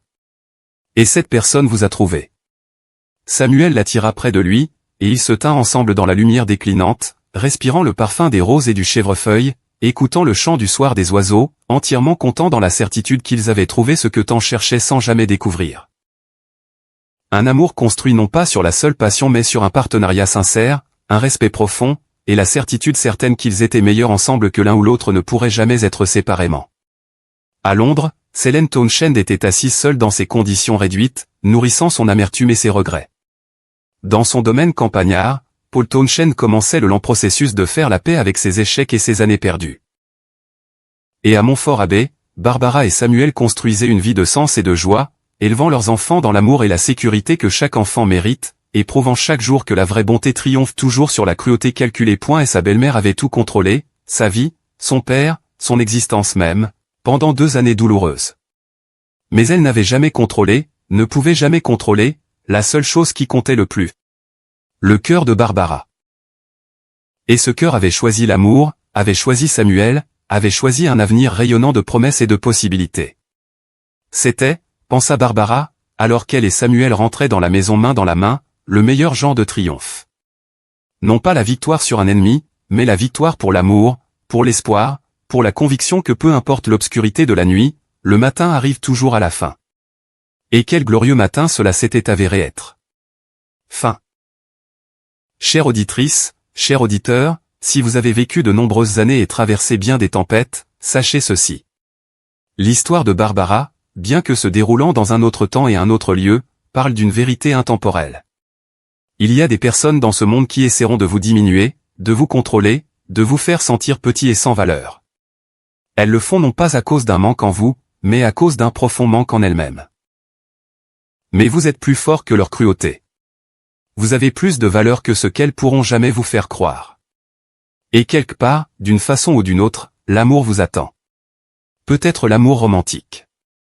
Peut-être l'amour des amis ou de la famille. Peut-être simplement l'amour de vous-même et de votre propre valeur. Tenez fermement à votre bonté. Tenez fermement à votre force. Tenez fermement à la conviction que vous méritez le bonheur, le respect, et la liberté de devenir qui vous étiez destiné à être. La cage dorée peut être brisée. La méchante belle-mère, au sens propre ou au sens figuré, peut être surmontée. Et de l'autre côté de la souffrance se trouve non pas seulement la survie mais la possibilité d'une joie sincère. Puissiez-vous trouver votre bonheur. Puissiez-vous reconnaître le véritable amour quand il vous trouvera. Et puissiez-vous ne jamais cesser de croire que vous méritez tout ce que la vie a de meilleur à offrir. Avec espoir et affection de la part de quelqu'un qui croit que vos meilleurs jours sont encore devant vous. L'équipe des légendes de la chute. Merci infiniment d'être resté avec nous jusqu'à la fin de l'inoubliable histoire de Barbara. Si son voyage, de la solitude à la force, du contrôle à la liberté, du chagrin au brasement d'un duc, vous a touché, nous vous invitons chaleureusement à vous abonner à notre chaîne, laisser un commentaire, mettre un like à cette vidéo, et la partager avec quelqu'un qui aime les belles histoires d'amour rédempteur. Du fond de notre cœur, votre soutien compte tout pour nous.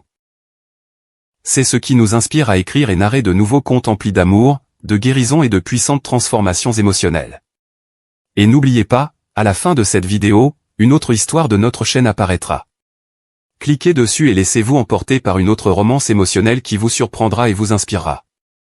Merci d'être ici. L'équipe des légendes de la chute.